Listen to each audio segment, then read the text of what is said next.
सुरेंद्र शर्मा जी, सरोज शर्मा जी, कोटकपूरा पंजाब से। महाराज जी, आपके चरणों में दंडवत प्रणाम।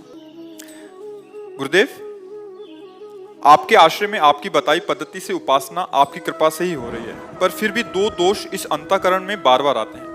पहला तो दूसरों में दोष दर्शन और अधिक परेशानी तब होती है जब ये मन इस उपासना मार्ग में जुटे दूसरे साधकों में भी दोष दर्शन करता है।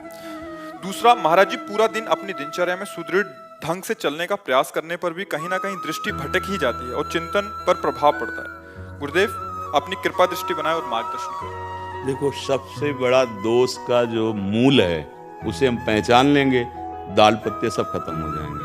वो है अहंकार। संस्कृति मूल शूल प्रदनाना, सकल शोक दायक अभिमाना, ताते करें कृपा निधि दूरी, सेवक पर ममता अति पूरी। ये जो हमारा अहम है, देह भाव में स्थित, यही हमारे समस्त बंधनों का मूल है। जब तक हमें गुणाभिमान अपने में नहीं होगा तब तक दोष दर्शन नहीं हो सकता। ध्यान रखना, हमें अनुभव में नहीं आ रहा है। अगर हमें किसी में कोई भी दोष दर्शन हो रहा है तो ये सच्ची बात है कि वो दोष आप में विराजमान है, तभी आपको दिखाई देता है। जैसे जिन महापुरुषों की दृष्टि में श्याम आए तो कह रहे, जित देखो तित श्याममयी। राम आए तो जड़ चेतन जग जीव जत सकल राम में जान।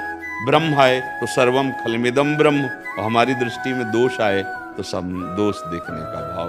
अपने में गुण दृष्टि, दूसरे में दोष दृष्टि, यही अहंकार की पहचान है।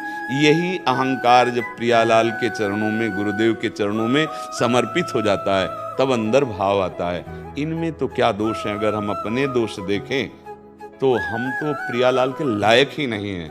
तब एक दैन्यता आती है, उस दैन्यता में भगवान को रिझा लेते हैं। यही दरबार दीन को आदर, रीति सदा चली आई। हमसे गलती हो रही, उसका सुधार करो। रही दिनचर्या की बात कि उसमें पूर्णता हम नहीं परिपक्व हो पा रहे, तो दिनचर्या परिपक्व होने का मतलब है संबंध में कमी।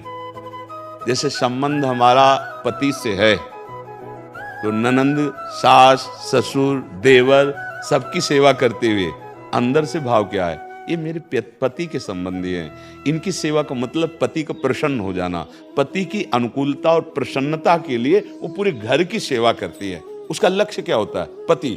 ऐसे ही जगतपति भगवान श्री हरि हमारे परम प्राण प्यारे हैं और सब उनके जन हैं। अब हम कहीं भी तो हमारी दिनचर्या उन्हीं की हो रही है। वो पति की सेवा नहीं कर रही, पति के परिवार की कर रही है। पर उसको पता है जब शाम की ड्यूटी में आएंगे ना और ये देखेंगे कि सब हमारी, तो वो प्रसन्न हो जाएंगे। तो हमारी जीवन की शाम जब होने वाली होगी और हमने जीवन भर अपने पति को प्रसन्न करने वाले आचरण किए, तो आके वो गलबैया डाल के हमें ले जाएंगे अपने परम धाम। हमको ये नहीं सोचना कि पाठ किया तो दिनचर्या और बर्तन मांजे तो दिनचर्या नहीं, वो भी दिनचर्या है। घर में सोहनी लगाना, सास ससुर की सेवा करना, बच्चे का दुलार करना, ये सब सेवा है, भगवत सेवा है। तो आप दिनचर्या में ही तो हैं। हाँ, जहां आपका अहम अलग मान लिया फिर वो अलग हो जाएगा। नहीं तो बोलो दिनचर्या की सिवा है क्या। हमारा सोना भी दिनचर्या है। जब हम भगवत मार्ग के पथिक हैं तो चलो वो ऊंची स्थिति नहीं है, तो इतना तो है कि हम अच्छे से सो जाएंगे, सुबह जगेंगे, फिर हम साधन करेंगे। तो वो सोना भी भजन हो गया, क्योंकि उस साधन के लिए हम सो रहे हैं, विषय विलासिता के लिए नहीं। संतान उत्पत्ति भी भजन हो जाएगा, क्योंकि सृष्टि भगवान की है और उसका सृजन करना उनका कार्य है। और उस सेवा में मुझे बस समझना है। अगर समझ ठीक हो गई तो हर क्रिया भगवान की सेवा है, और भगवान की सेवा का फल है भगवत प्राप्ति। भगवान सेवा के अधीन हो जाते हैं। तो आपको अब क्या इसमें संशय है? कोई संशय समझ में आ रहा है ना?